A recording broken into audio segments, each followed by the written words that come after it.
if you recently become aware of the world of human trafficking and anti-trafficking and how to get involved, or if you've known about it for a really long time, my encouragement to every single person is the easiest. Well, that's not necessarily true. Not the easiest. The most effective thing that you can do is ask yourself a very hard question, which is, how have I contributed to the problem? And that's a really tough question, but that takes the pride out of a lot of this. And that brings us to a place of humility to say, have I made that click on Pornhub or whatever else? Have I contributed to the exploitation of a human being in some way? How have I devalued life? That's really the question that I want you to ask yourself. How have I devalued, or how do I devalue human life? That's that's the core of the issue. Is a devaluation of human life leads to compounding uh, activities that hurt people, leading to the exploitation of another human for commercial gain. Welcome to the Kingdom Effect podcast, where we talk about real people making real decisions to impact others for good. People just like you who have the courage to say yes when opportunities present themselves.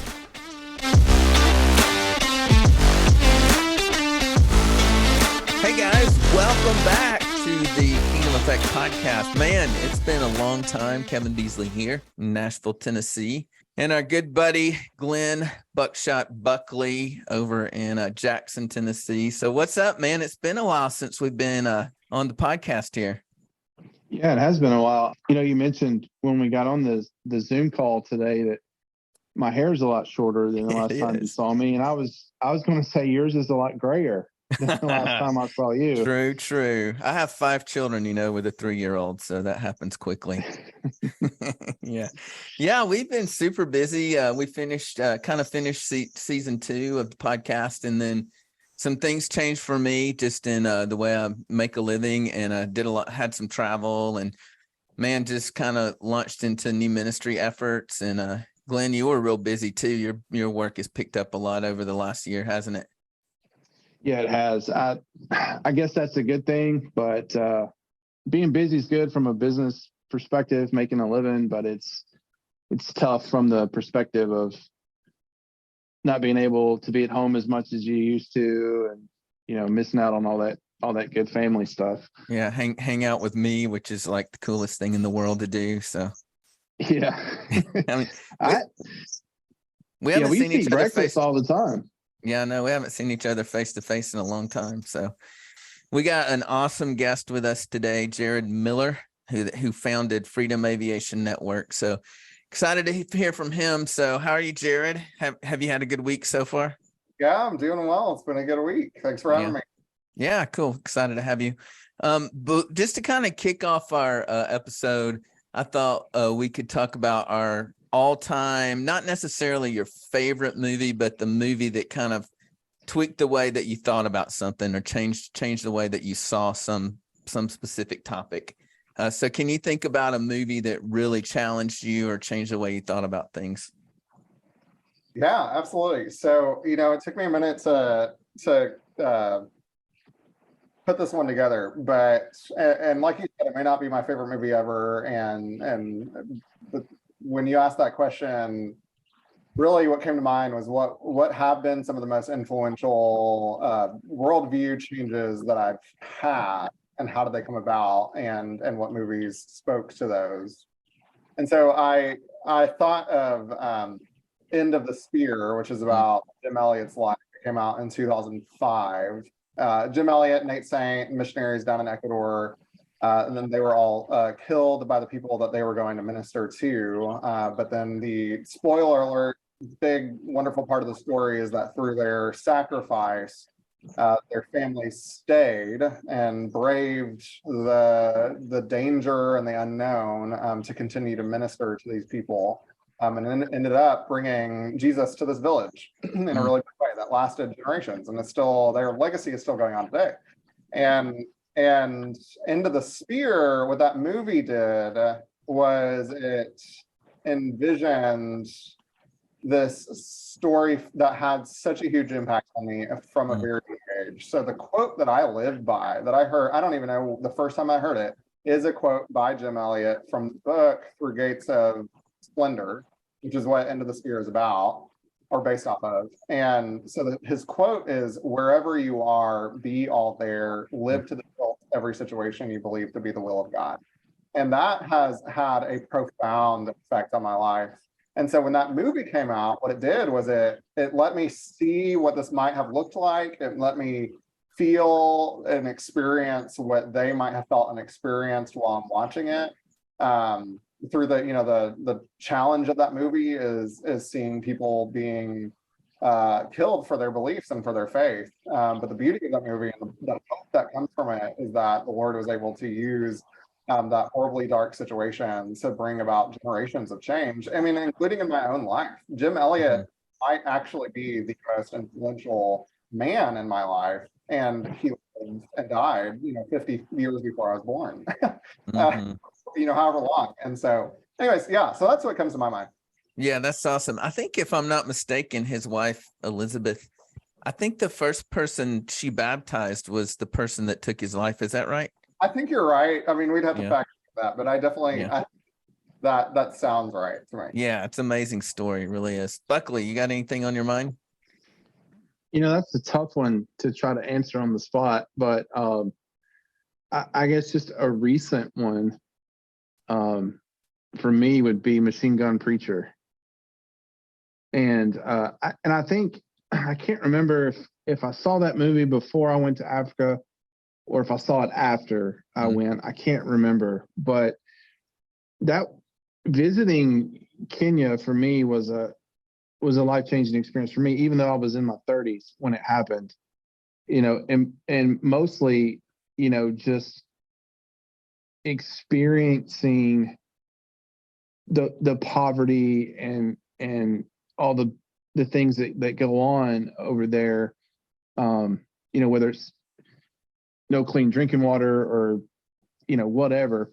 And just getting to experience that firsthand. And then of course, you know, the machine gun preacher part of it, you know, that's me. Give me a machine gun and let's go.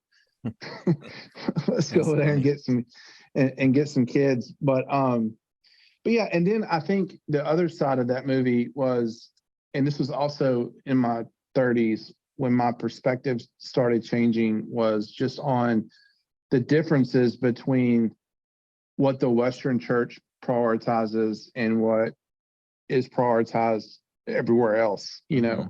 And so that really started changing my priorities when it came to, you know, corporate worship, what I give my money to or towards, what type of ministry I want to be involved in. So on the spot, I would say that's probably one of the more recent ones that really influenced me. Yeah, I haven't seen that one. I have to see that. Sounds really fascinating.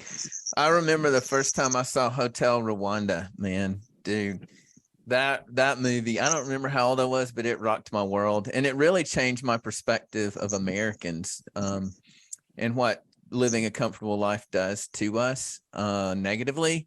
I remember my favorite scene or my favorite moment in that movie, and I can't remember all the details and names of the characters and things like that, but the guy that was over there as a journalist had caught on film some like people being brutally tortured, basically. And he was an American on the field there recording in Rwanda, and the Rwandan walked in behind him and saw the footage and was just, you know, mortified.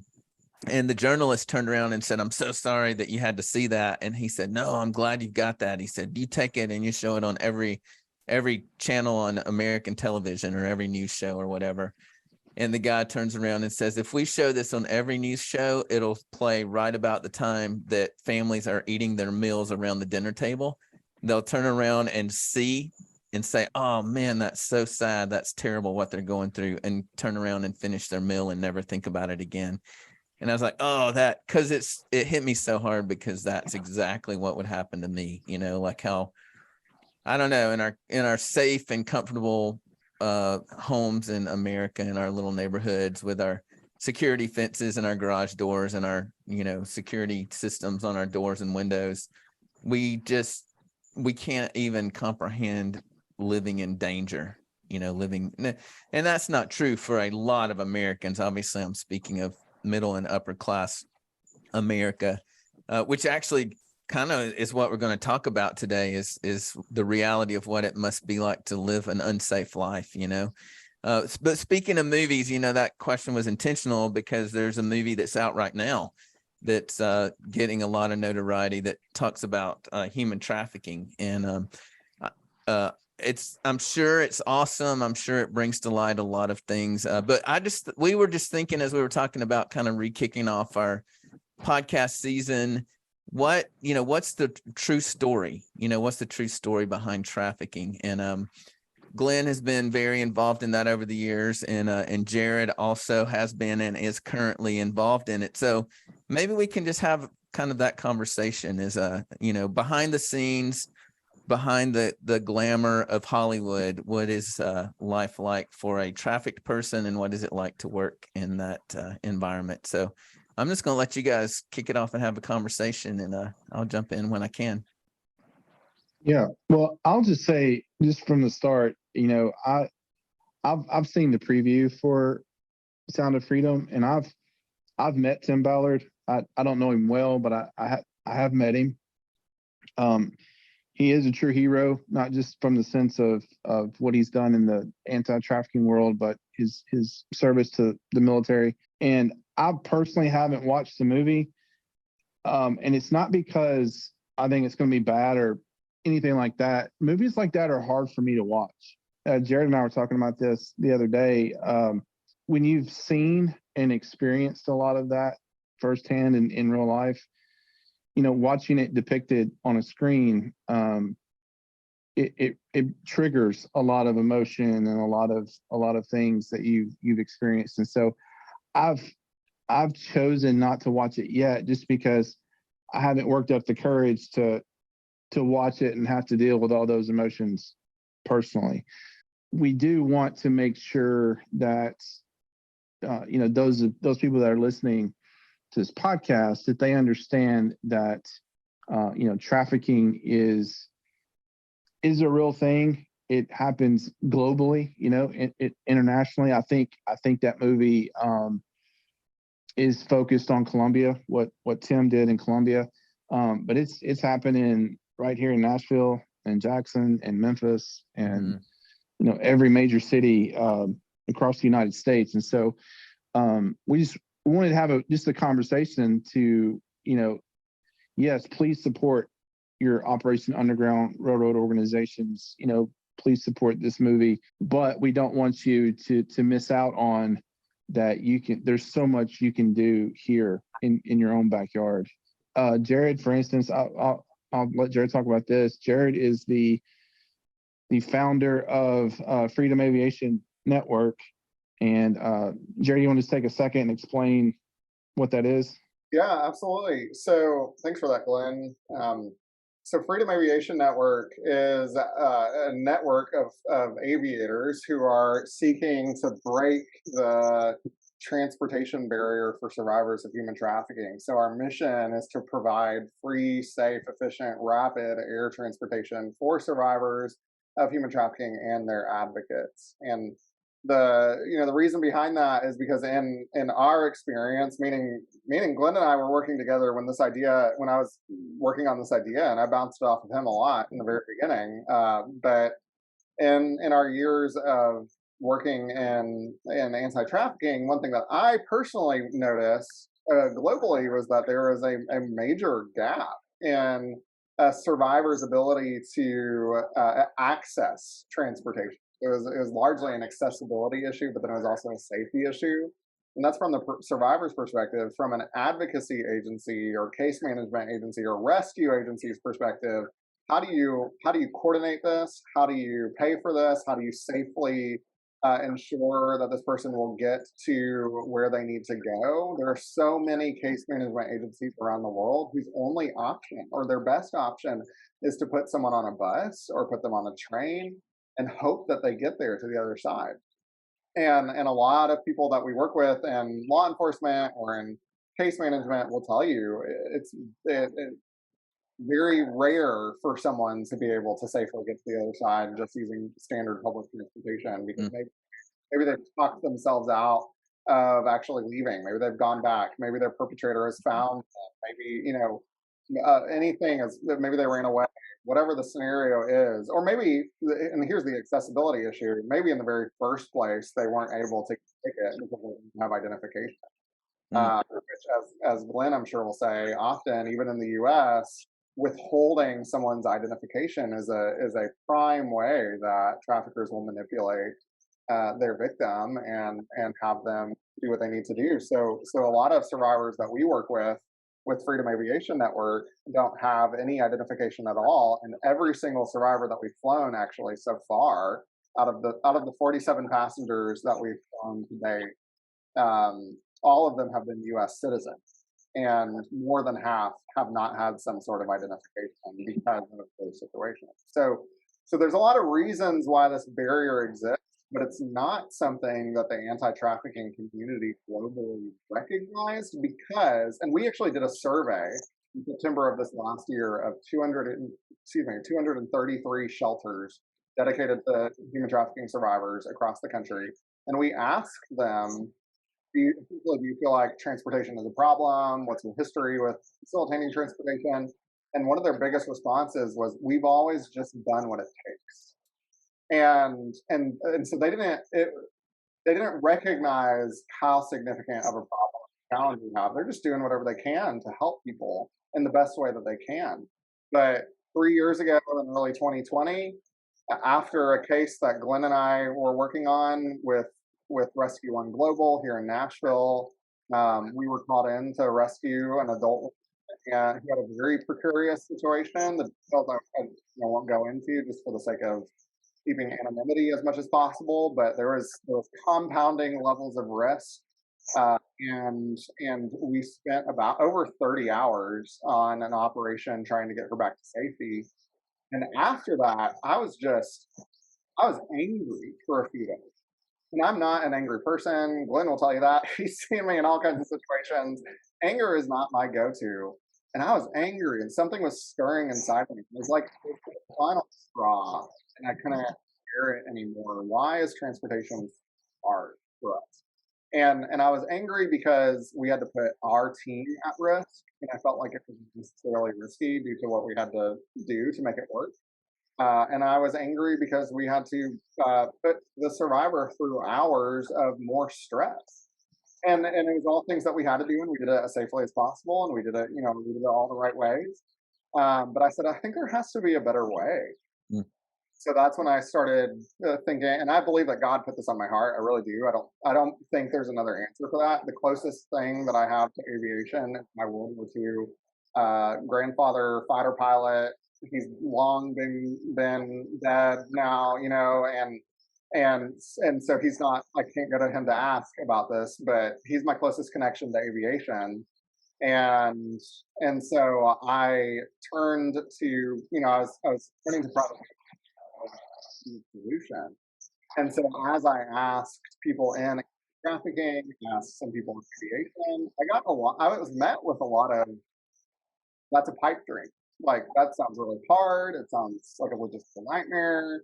Do you know how long it takes to build anything like that? I mean, no one else in the world has done that before. So I was met with all of this resistance, even if that was not the intention to be resisting. That's what it feels like in that situation. And so the summer of 2020, I actually went out to become a private pilot to figure out if private aviation could hold the key to this transportation barrier. So that's the inspiration behind it in a nutshell. That's what we do. Yeah. That's amazing.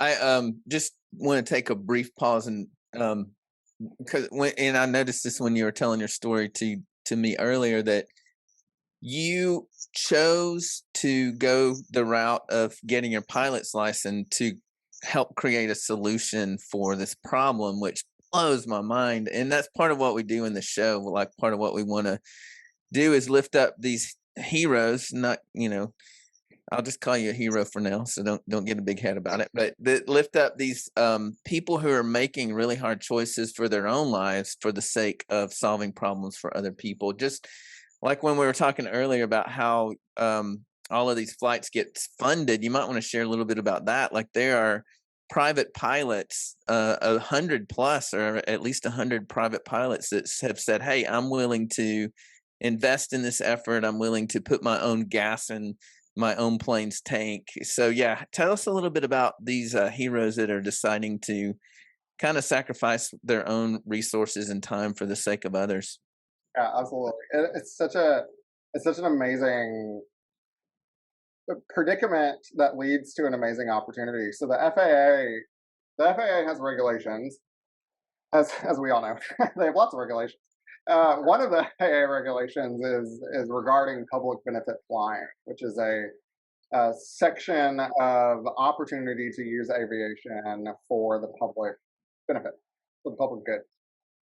Many of you may have heard of medical organizations out there who fly medical patients. A big one is Angel Flight. They've been an amazing mentor and guide for us. There's groups that rescue puppies. There's groups that rescue turtles. There's groups that do environmental flights and assess environmental stuff. So public benefit flying has been around for a really long time, and so under public benefit flying regulation, the FAA requires that the pilot in command, or the pilots, if there's more than one pilots, pay what they call their pro rata share, so their share of the flight. And in most cases, that means the pilot is paying for the entire flight because they usually fly and pilot solo. Maybe they have a partner and they split the cost. The pilots are required to incur the entire cost of the flight, including their own time, but also the cost of the aircraft, the cost of the fuel, the cost of parking, all those different things. So each of these pilots that signs up to serve for public benefit flying does so knowingly that in fact, the liability is all on them, the flight. The cost is all on them for the flight, and they're doing it because they love what they do and they want to share that with people, and then they want to help people or animals through that. So we actually, to date, and this is an exclusive announcement. We haven't even posted this on social media yet, but we have, as of this week, recruited and onboarded 100 pilots across the country in 31 states. And their average donation, typically their average in-kind donation of facilitating a flight is $1,500, just about. Wow, that's and amazing. Plane, that depends on if you own it, a lot of different things. Like, it can really range anywhere from about $500 to 2,000 plus. But all depends. And pilots know that, they know the cost. But yeah, to your point, like these are people who are stepping up and they're saying, "Hey, I want to help. I love people. I love flying. I can use my flying for good." And to be honest, they get a lot of benefit out of it. They not only do they get the experience of being part of something bigger than themselves, but they also get their flight time. They get to be able to stay current. They, instead of going to get what we call $100 hamburger, which now is more like a $300 hamburger. You can, in other words, a lot of people just fly to the beach for the weekend, get a burger, come back. Well, now you have an opportunity to do that and actually affect a life indefinitely, like permanently. And that's a really big deal. That's awesome. That's so cool. That's again one of the things we like to highlight is just really good people doing really good work. And man, what a testimony for these guys to invest in these this transportation. And man, thank you so much for choosing to kind of set your life on a new course to help other people. That's amazing. So that's awesome. One of the things I was thinking about as both of you guys were talking is just kind of like, and I think that's kind of what you're saying with the movie is, I would guess, and just full transparency, I haven't seen the movie either, but I would guess that it's pretty dramatic as far as the actual rescue goes, right? But I don't have any context to imagine or understand what must happen after the rescue, right? And I'm sure just from my conversations with Buckley in the past, I know there's people who just make a decision that they're not ready to escape or, not ready to leave that lifestyle, or they're afraid to leave the lifestyle. But yeah, what are some paths that someone that is has potentially been rescued from, a trafficking situation? What's a path, some of the paths that they might take?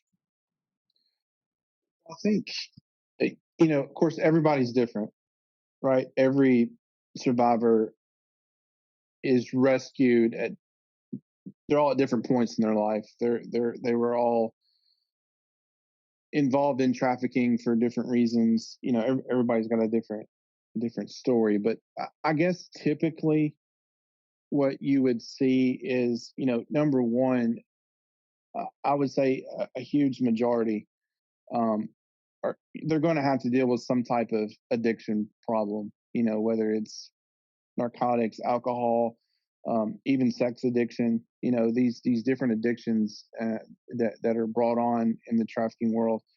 And then there's lots of trauma, just all kinds of trauma that's got to be dealt with, from a mental health perspective and from spiritual perspective. And usually you got to take care of the addiction issue first. And so I think a lot of survivors initially have to go somewhere to some facility that's going to facilitate the recovery from that addiction. And I would say that's almost got to be step one, because you can't really deal with the trauma and the emotional side of it until you've got that addiction under control. And I think that goes to what Jerry was saying earlier, that you've got all these different, not just safe houses, but all these different facilities that the survivor has to go from, say from a drug rehab place. Now they come to a safe house and start the restoration process through the trauma. So getting them from A to B to C safely has been, as Jared pointed out, that's been an issue since I've been involved in this. And the issues arise from, one is, even though the survivor has been taken out of the trafficking situation, they've been, rescued from the trafficker. That's the rescue part. And that's one piece of the pie. And it's a very quick one. Rescue is not a long-term thing. That's a short-term action that's done. And, the hard work, in my opinion, and I'm a rescue guy, right? Like I said, at the beginning, give me a machine gun and let's go get some people, but while that's dangerous in the sense of, people having guns and things like that, to me, that's the easy part. The hard part is walking along somebody through the recovery process and the restoration process. That, to me, that's the hard part. And but part of that transportation is, making sure that you hold them accountable, to completing the rehab, to going to a safe house, and because it's hard, when somebody has to start dealing the same way. I don't want to watch the movie, right? Because I don't want to deal with that trauma and emotions. It's exponentially harder for a survivor to sit down and start having those conversations about recovery and restoration. So the same way I don't want to watch the movie, they don't want to sit through another counseling session. They want to just run away, get out the door, and not have to deal with it. And so holding them accountable to doing those things is difficult. And then, another thing, like I said, I believe, having not watched the movie, but just knowing Tim Ballard's story, I believe this movie is centered around human trafficking in Colombia. And when you start talking about trafficking survivors from the U.S. domestically, specifically your town, your state, from the time of rescue to all the way through restoration, a constant issue we have to be concerned with is the trafficker. Maintaining security and making sure the trafficker doesn't know where that survivor's at, and safely moving them from point A to point B to point C. And that's a lot easier to do in an airplane than it is in a car or on a bus or in a van. And so, Jerry, what do you have to add to that? Well, I wanted to like add to the part about facing your trauma as part of your healing process is probably the single most scary and painful, experience in this whole process, in any sort of healing process. And I'm speaking from my own experience too. I mean, having to come face to face with your pain and what brought you that pain, and through counseling, through prayer, whatever it is, where you're facing that through journaling. It's scary, man. It's hard. It's isolating. It feels shameful. And so when Glenn talks about the whole pie of the whole life cycle of helping people specifically we're talking about trafficking, but in general, helping people recover, uh, that those those periods of time that can stretch for years and years and years post extraction, post deliverance from the situation. I mean, it takes time to just recondition yourself to understand that what you had back there in your situation isn't good. And I mean, man, I had to work through that for my own life too. Those feelings of, oh, if I go back, it won't be as bad. It'll be fine. Or that person loved me and they were just misunderstood. And having to recondition and that, and it takes a village to be able to do that. So this whole cycle, we haven't even talked about the beginning of this cycle. So, but the recovery part of this, the restoration part of this, is such an incredibly challenging yet important part of the cycle that we want to make sure. And I like segueing this, I guess, back in the fan, but we want to make sure that we give them every opportunity to get to the place that they need to be at to be able to have the best opportunity for healing. And if you're in your backyard and your boyfriend pimp is down the road from you, why would you not go back? That's so enticing. Even if you're in your person's in Memphis, like that's so close. And there's so much, like Glenn was saying, there's so much addiction that there's an addiction to people too. There's an addiction to the lover complex, and so to provide people with the opportunity to just once and for all separate yourself from your situation, get as far away from possible, and know that you can still get back to see your family because we will provide that. Know that we can take you to your court appointments and reunite with your kids. Like knowing that you have an opportunity also to then go where you need to go is we think is a really important part of the process. But I think one big message, if anyone hears anything from me, at least in this conversation, it's that the world of anti-trafficking is truly so complex, and it takes dedicated people who just want to love on people and help them with their ability. A line that I say all the time is, I am not the savior of the world, but I was called by the savior of the world. It's good. Of the world so that he can be the savior of the world. And that's the message here. People are wanting right now because they're becoming aware, the public's becoming aware of human trafficking in a big way right now. People want to go in guns blazing. And there are a lot of people who don't need to be holding a gun going in guns blazing. There are people who, we all have skill sets. Let's identify our skill sets. But what I want people to understand is that our job is not to be the savior. Our job is to be a tool and a resource used by the Savior to help these people find a way out. And sometimes our job is to help with prevention, which means get into the churches, get into the schools, get into the places where the community is, to help people, to help prevent people from getting to the point where they're exploiting other people. To help at-risk communities get to the point, or at-risk children get to the point where they find themselves in these situations. There are people who need to be in rescue. There are people who need to be in restoration. There are people who need to be in litigation.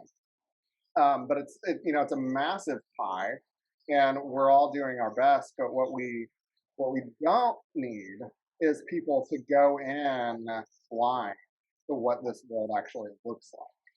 because it's very, very different than kicking out down doors, which is the phrase that I hear almost every day when someone asks me what I do. Like, oh, so you're the one that goes and kicks down doors? No, actually, not at all. I just love on people as long as they let me. That's kind of how I put it. That's amazing. That's Yeah, I think Kevin, we've always said that, the rescue part of it, that is the Hollywood, attractive thing. But and when people tend to focus on that, that's where you see this, like Jared was talking about, there's a lot of awareness right now, and you'll see this peak in interest. And then when people realize, oh, it's not exactly what I saw in that movie, or there's more to it than what was in that movie, then you start to see the interest start to slope back down because it's not what people expected it to be. And so I think it's important, for people just to understand that this, I dare say, and Jared, I'll try to not to speak for you too much, but I wouldn't say that Jared and I chose to have a passion for, rescuing survivors or restoration of survivors of human trafficking. I think we were chosen. I think God chose us and gave us that passion. But if you were to ask me, if you were to take that away, the calling that was on my life to do that, if you were just to say, hey, look, you want to go over here and get involved in this, knowing what I know today, I would say, heck no, I want to stay as far away from that as I can, because again, I keep going back to this. I won't even watch that movie because I don't want to deal with the junk, the emotion and the trauma, because we experience trauma through the survivors. We experience trauma through the trauma that the survivors have experienced. We hear their stories, we share as much of that burden as we can without actually, being the survivor. And, that stuff sticks with you. I think back to my days in law enforcement where I was working, child exploitation cases, that I'll carry that trauma and those images and those things that I had to see, with me till the day I die. And so, it's kind of the same thing. If the chief came to me, today and said, hey, do you want to volunteer to be in this child exploitation unit? At the time, I didn't know any better. But if he'd asked me knowing what I know now, I would say, no, I'm good. Thanks. I'll stay out here and write speeding tickets and, whatever. Yeah. So I think people just need to realize that it is a very difficult world. It is a very difficult ministry. And it is something that before you get involved, I would encourage you to pray about it and just say, hey, God, if this is what you want me to do, give me your passion for it, not the passion I got from a movie or a TV show or, hearing somebody else speak about it at my church. Give me the passion that only comes from you to go do this. I think that's how you know that you're ready for it. Yeah. I remember when I first started getting to know you and Harmony from Rescue One Global here, which is how I actually met you, is through her. But I remember coming to a realization of this trafficking, it happens next door to me. I live in an upper middle class, nice neighborhood in Middle Tennessee. And I think that's probably one of the greatest misconceptions, which we kind of referred to earlier, as far as it's overseas or it's in, New Orleans or Memphis or fill in the blank. And I was blown away. Like they told you and the people you're hanging out with were telling me stories of things that happened in Spring Hill, Tennessee, at Summit High School, which is where my kids go to school. And I just within the previous month from when we were talking, that things that had happened, and I was just literally blown away and I think that's one of the lies that the enemy wants us to believe, that it's somewhere else. It's not right next door to us. So that's one thing that just popped in my head. But one thing that you guys might could share is what do you look for? Like, what are some indicators that you look for? I don't know if y'all want to get into that conversation or not, just in your neighborhood or in your kids' high schools, you know, that's a big topic, but I think in a nutshell, what I tell people, at least when it comes to children, and let me make this point real quick. There are just as many adults trafficked as there are children. I think that's another common misconception out there in the world, is that this is just kids, and that's not factual. But signs, when you start talking about children, I used to tell parents when I would go speak at churches or schools, look look for a 180-degree difference in their behavior, their demeanor, their habits, their, things like that. So if you've got a very extroverted, outgoing child who is involved in church and sports and everything else, and all of a sudden you see them do a 180 and they become very introverted and reclusive, and their friends change, things like that. That's a telltale sign that it may not be trafficking, but something's going on. If you start seeing them come home with things that you didn't buy them, you know, uh, clothes you didn't buy them, electronics you didn't buy them, things like that, because that's all part of the grooming process. Is giving them things to kind of get them hooked in to the relationship. So I would say, if you're keeping an eye on your children, look for those character changes, those demeanor changes in behavior, changes in appearance, things like that. And then also monitor their internet activity and their electronic devices. I feel like parents in general, pretty much keep that at arm's length. And I don't know if that's because parents just, I don't want to say they don't care. Maybe they don't know how to effectively monitor that. Maybe it's not been an issue before, and they just. I think of it like this: technology, at least to the point we have it today. I mean, I'm sitting in my office right now, and I've got two desktop computers, an iPad, two cell phones, and a laptop.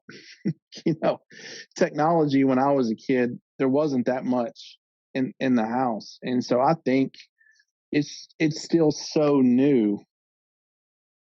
Parents are still they're behind the learning curve on what goes on their kids' devices. Can I ask you a really hard question? Always.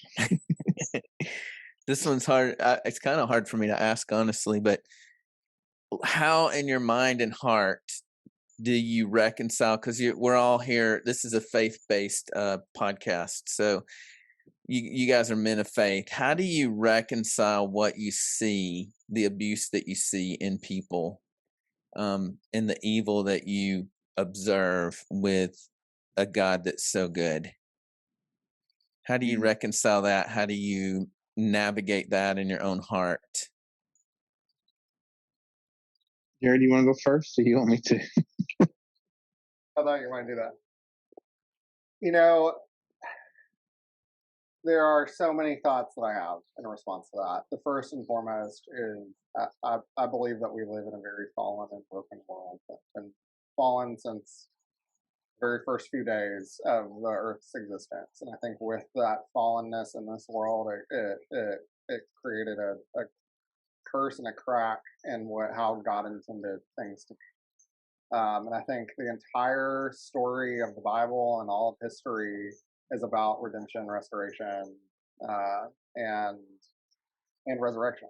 And so I believe that everything that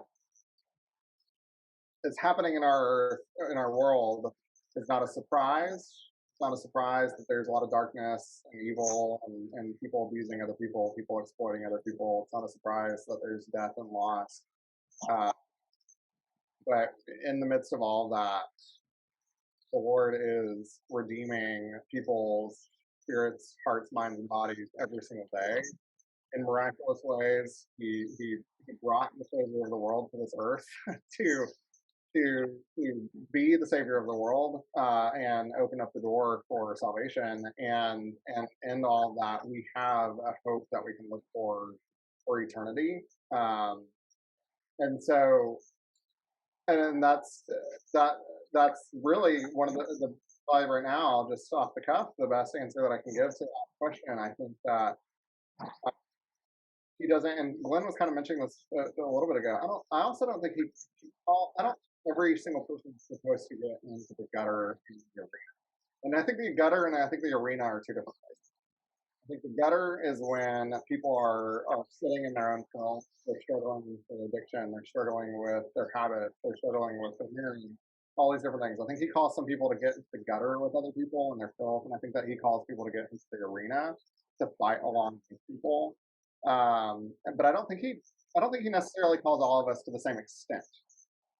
And I think that's an important message here. You know, one thing that I wanted to say kind of on my list of bullet points. Not a single person in the world of anti-trafficking is a superhero nor an action hero. That is not who we are. We are regular people who just made a decision to be obedient and be obedient to the Lord, so that we could be His hands and feet to restore the brokenness of your and of your question. Uh, and that is the goodness of God, is that in the midst of all that, He sends people to bring restoration, and healing, and rescue. So one big message to say loud and quick is we're not heroes, we're not superheroes, we're not heroes, we're not action heroes, anything like that. This is not an action movie, it's not an HBO film, not anything like that. I mean, we are regular people who wake up and do all the same things that everyone else does. It's just that we have skills, abilities, competencies, and God-given desires to be in situations that are rather unique. And I think people like us are, and it's not an us and them situation at all. I'm not called into a lot of different places in life. People like us are called into it so that you don't have to be in there with us. But what we need is you to be supportive of what we do. We need you to champion what it is that we do. Often we need you to fund what it is that we do, to be honest, because we're not making money off. You know what I mean? It takes all kinds. We need you to pray for us. You need to cheer us on. Sometimes we just need you to be there so that we can cry on your shoulder. And so everyone has a role to play in all of this. That was a long answer to your question. That was good. Thank you. I agree with everything Jared said. I'm going to, at least, I don't know if Jared has experienced this, but I have. And, there were times where I was angry at God, and it wasn't because these bad things were happening to other people necessarily. Because like Jared pointed out, you kind of expect that because we live in a fallen world. And this was a selfish reason I was angry, but I was angry because I felt like he didn't protect me. Like, you called me into this, gave me the heart and the passion to do it, but yet you're not protecting me from all this trauma. You're not protecting my relationships outside of this anti-trafficking world. So when I'm getting called out to go do a rescue and it's causing stress in my other relationships, God, why aren't you protecting that? If you've called me to do this, why are you letting me down over here? And so I struggled with that for a long time, like just internally. And I had to just get to the point where, I stopped looking at it through the lenses of selfishness and had to start looking at it through more faith glasses. God did call me to this, and I just have to be faithful that He's going to remain faithful. And, His faithfulness may not look like what I think it should be. So I just had to take those selfish glasses off and because I was having a big Glenn pity party there for a while. I don't know, Jared, have you experienced that or something similar? What you were triggering just now was in a good way.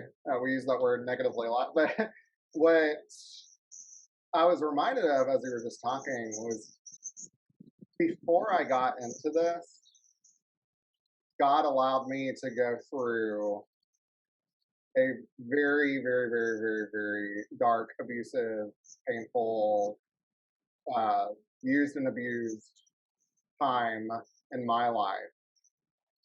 And so I had already come out of my situation.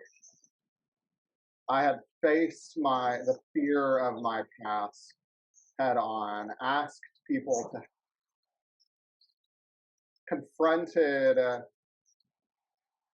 confronted diagnoses that I didn't want to hear,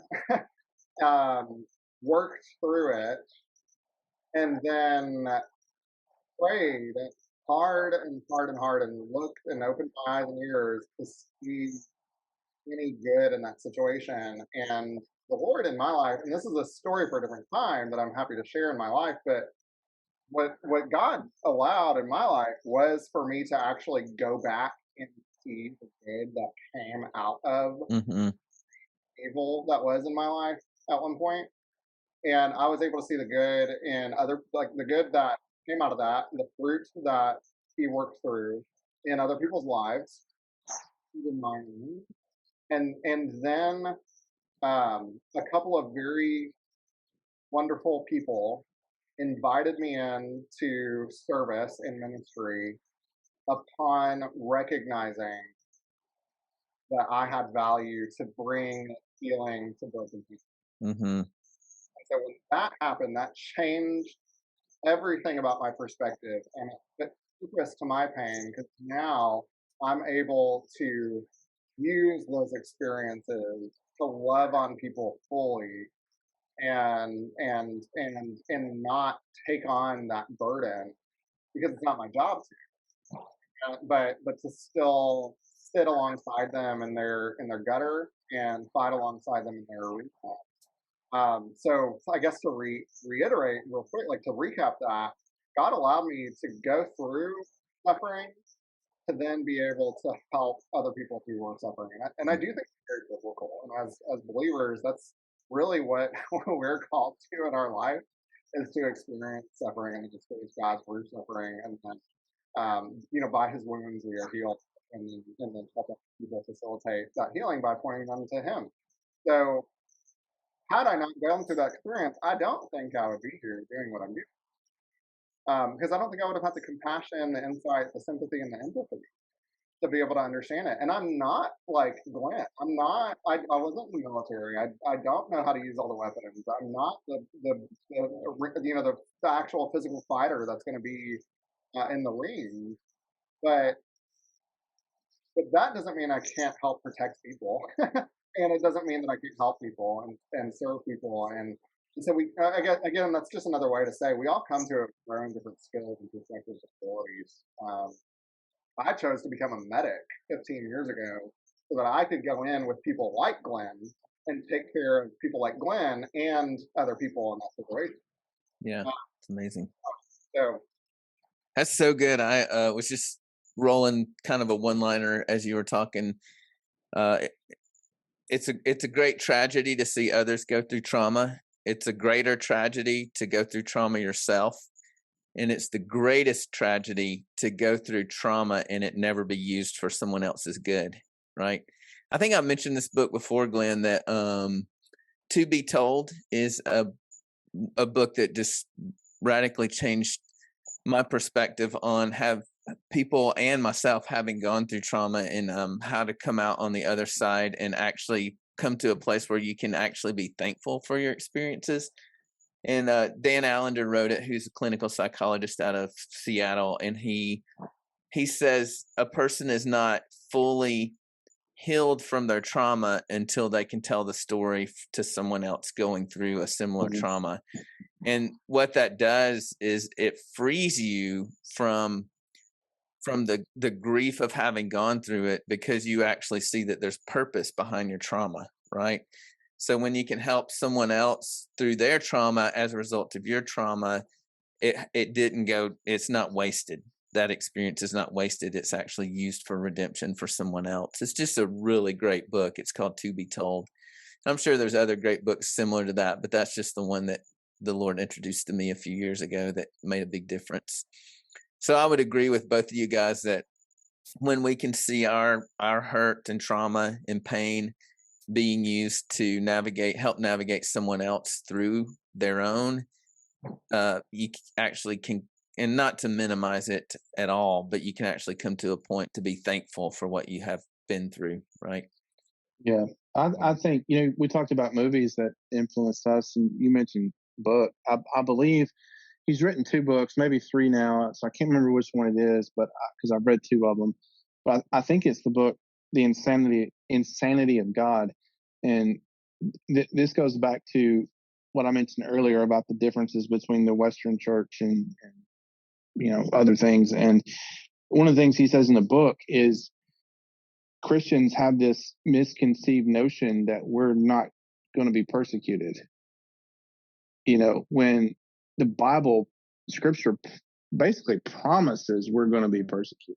Right. And so when persecution happens, and persecution can be, trauma, it can be whatever, it catches us off guard. And, I think that's what was causing me to be angry at God was, hey, I'm a believer. This isn't supposed to happen to me. I'm supposed to have the shield of faith and all this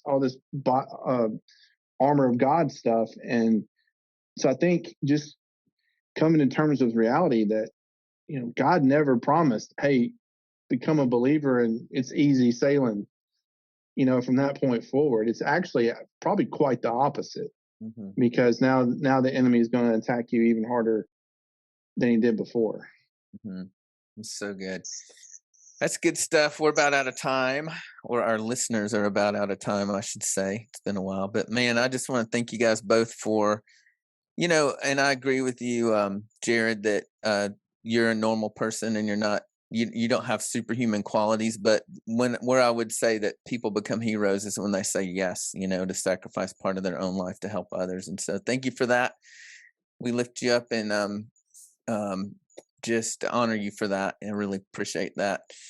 Another book that might be helpful for you that I actually was an editor on, and Buckley has a couple of pieces in the book that he contributed as well, is I like this book because it takes this really big, complicated topic and dials it down to a very simple story of an individual survivor. But it's called The Truth About Sex Trafficking, A Survivor's Experience and What It Means for All of Us.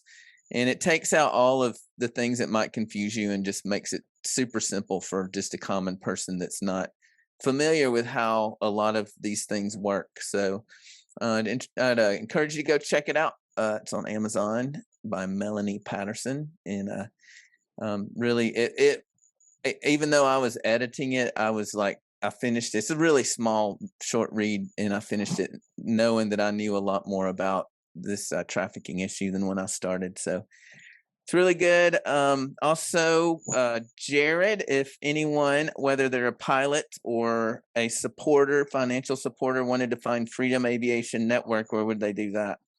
They would go to freedomaviationnetwork.org and awesome.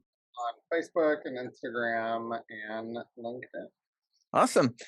Yeah, cool. And if you want to connect with Glenn and I, you can find us on Facebook on the Kingdom Effect podcast. And then check out, if you have never heard any of our previous episodes, most of our episodes are interviews with people who are doing really, really great work to make other people's lives better in the name of Jesus. So we would love you to check that out or find us on Facebook. We would love to connect with you. So thanks, guys. Any last thoughts before we close out the episode here? Kevin, can I add a call to action? Yes. So my if you've recently become aware of the world of human trafficking and anti-trafficking and how to get involved, or if you've known about it for a really long time, my encouragement to every person listening is the easiest, well, that's not necessarily true, not the easiest. The most difficult thing that you can do is ask yourself a very hard question, which is, how have I contributed to the problem? And that's a really tough question, but that takes the pride out of a lot of this. And that brings us to a place of humility to say, have I made that click on Pornhub or whatever else? Have I contributed to the exploitation of a human being in some way? How have I devalued life? That's really the question that I want you to ask yourself. How have I devalued, or how do I devalue human life? That's the core of the issue. Is a devaluation of human life leads to compounding activities that hurt people, leading to the exploitation of another human for commercial gain. And so if you want to prevent, start by asking yourself, how have I contributed to the devaluation of human life? And then as you transform your life through that question, go out into the world and help other people, bring the value of human life back to them. It's so good. Really, really good. Thank you for sharing that. Glenn, any last minute thoughts? Just to echo what Jared said, anything that is a product, whether it's a human being or, pornography or Coca-Cola, you want to shut it all down, stop being a consumer. If there's not a consumer, then there's no need to have the product. And so, and that goes along with what Jared said about, pornography and things like that in our culture. That's a big deal. So think about consumerism and how you're consuming. It doesn't necessarily have to be sex trafficking. Did you buy the pair of whatever tennis shoes that are made by a child in a foreign country under labor trafficking? Human trafficking is not just sex trafficking. It can be labor and everything else. So, I would just echo what Jared said. And like I said, just pray about what God would have you do, how he would have you get involved based on the talents and the gifts that he's given you. And then just reach out. If you need help finding a place to get connected to volunteer in your hometown or in your community, reach out to me or Jared or Kevin, and we'll get you pointed in the right direction. Yeah, good stuff. Awesome. freedomaviationnetwork.org, or you can find them on Facebook, and you can find Kingdom Effect Podcast on Facebook and find out more. Get in touch with us. Thanks for being with us. It's so good to be back. It's been over a year now, so good to be back with Glenn and with you guys listening. So we'll look forward to getting back with you really soon. And until we meet again, we hope God's blessing you and honoring you, and that you're honoring him in return with giving your life away in some way. So thanks for listening. Talk to you soon.